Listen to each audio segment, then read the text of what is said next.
कामचोर बहू। कांता बहन की दो बहुएं थी, बड़ी कल्पना और छोटी प्रिया। कल्पना का जैसा नाम वैसा ही काम। सारा दिन कल्पनाओं में रहती, ना कोई काम करती ना कोई धाम। अरे कल्पना बहू, जरा अच्छी सी चटनी पीस दे, आज कुछ मजेदार खाने का मन है। पेट में जलन हो जाएगी माँ जी बुढ़ापे में, और वैसे भी मेरा काम करने का वक्त शाम का है, आप प्रिया को ही बोल दो। इतना कहकर कल्पना वहां से चली जाती है। कांता कल्पना के ऐसे रवैये से काफी परेशान रहती हैं। मैं बना देती हूँ माँ चटनी, ऐसा बोलकर प्रिया माँ को चटनी बनाकर प्लेट में खाने को देती है कि तभी वहाँ कल्पना आ जाती है। अरे वाह चटनी, जरा चख कर तो देखूं, बड़े दिन हो गए। अरे नहीं बहू, तू तो रहने ही दे चटनी खाना, पेट में जलन हो जाएगी। इतना कहकर कांता और प्रिया दोनों हंसने लगते हैं। कल्पना सारा दिन या तो मोबाइल में यूट्यूब देखती या फिर सोती रहती। उसका कमरा भी बिखरा और गंदा रहता। एक दिन कल्पना का पति अशोक उससे कहता है, अरे कल्पना, जानवर भी उस जगह को साफ कर लेता है जहाँ वो बैठता है, तुम तो इंसान हो, कैसे इतने गंदे कमरे में रह लेती हो? देखो सारा सामान यहाँ वहाँ बिखरा पड़ा है। ज्यादा अपनी माँ का बोल ना बोलो। हाँ, कमरा तुम्हारा भी तो है, गंदा लग रहा है तो साफ कर लो। पता नहीं तुम्हारे साथ मैं कैसे जिंदगी बिताऊंगा।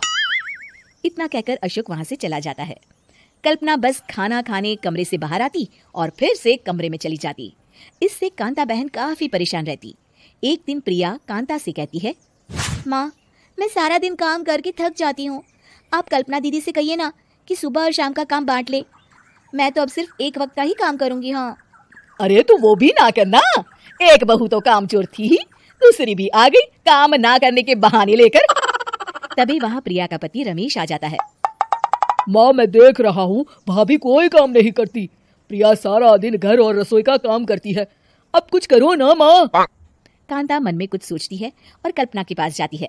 कल्पना फोन पर मेकअप करना देख रही होती है। कल्पना, तुम सारा दिन बस मोबाइल देखती हो, घर का कोई काम भी कर लिया करो। प्रिया सारा दिन काम करके थक जाती है, आज से मैंने फैसला किया है, एक वक्त का काम तुम करोगी, सुबह का खाना तुम बनाओगी और रात का प्रिया। आप लोगों ने काम को हवा बना रखा है। अरे पता नहीं थोड़ा सा ज्यादा काम करने में आप लोग घबरा क्यों जाते हैं। और हाँ, बहुत ज्यादा प्रिया की तारीफ मत करिए मेरे सामने, बड़ी बहू तो मैं ही रहूंगी। मैं कुछ नहीं जानती, कल सुबह मुझे वक्त से खाना चाहिए, रसोई में आ जाना, वरना कल से तुझे खाना नहीं मिलेगा। अगली सुबह कल्पना रसोई में नहीं आती है।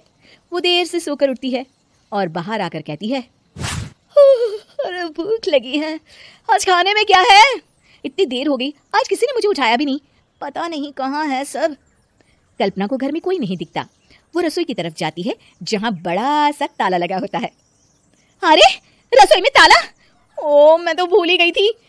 माँ ने आज से सुबह का खाना मुझे बनाने को कहा था। हे भगवान, इतने लोगों का खाना बनाना क्या आसान है? तभी घर के सारे सदस्य बाहर से वापस आते हैं। वाह माँ जी, मजा आ गया छोले भटूरे खाकर। मेरे मुंह में तो अभी भी स्वाद आ रहा है।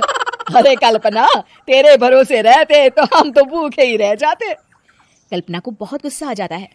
अब बहुत हो गया, आज से मैं अपनी रसोई अलग कर रही हूँ, मैं अपना खाना खुद बना लिया करूंगी। कल्पना अपनी रसोई अलग कर लेती है, पर आए दिन उसका देर से उठना और काम न करने की आदत से वो भूखी ही रह जाती थी। उसी के सामने घर के लोग अच्छे अच्छे पकवान खाते और कामचोर कल्पना को जैसे तैसे ही खाना बनाकर खाना पड़ता। पर एक दिन तो हद ही हो गई।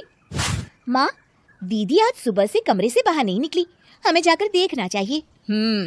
सो रही होगी कामचोर कहीं की, पर तुम कहती हो तो चलो देख लेते हैं उसे। कल्पना कमरे में पेट पकड़कर बैठी होती है। हाय मेरा दर्द, पेट दर्द के मारे मर रही हूँ मैं।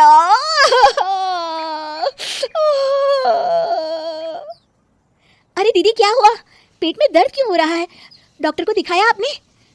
माँ, कल्पना खड़ी होती है और माँ जी के पास आती है।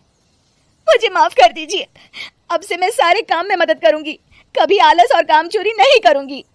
हाँ हाँ, वो तो ठीक है, लेकिन अचानक क्या हो गया जो तू काम करने को तैयार हो गई, कामचोर कल्पना? माँ, लगातार बासी और उल्टा पुल्टा खाना खाने के कारण मेरे पेट में इन्फेक्शन हो गया है, काम ना करना पड़े इसलिए मैं 2 दिन का खाना एक दिन ही बना लेती थी। बासी और खराब खाना खाने के कारण लेने के देने पड़ गए, दर्द हो रहा है। चलो अच्छा हुआ देर आए दुरुस्त आए।